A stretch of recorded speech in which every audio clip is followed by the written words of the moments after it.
Hey everyone! In today's video, I'll show you how to apply for a loan using Cebuana Lhuillier online. Let's get started. Una, magpunta ka sa Chrome at i-search ang Cebuana Lhuillier. Pagkatapos, mag-scroll down at i-click ang official website ng Cebuana Lhuillier Pawn Shop. Sa loob ng website, i-click ang 3 horizontal lines sa upper corner.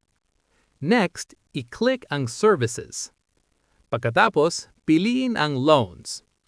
Then, i-click ang Microloans. Dito, makikita mo ang iba't ibang loan options tulad ng OFW loan, cycle loan, easy loan, microbiz loan, at advanced loan. Pili ka lang kung ano ang kailangan mo. Sa example na ito, pipiliin ko ang easy loan. I-click lang ang How to Register.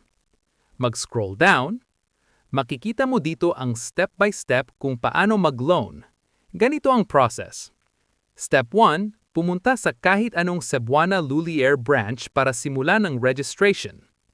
Step 2, i-scan ang QR code para ma-access ang sign-up form para sa Easy Loan, na partnership ng Cebuana Lhuillier at Maya. Step 3, i-enter ang iyong personal data at i-submit ang form. Step 4, hintayin na makipag-ugnayan ang Maya tungkol sa status ng iyong registration.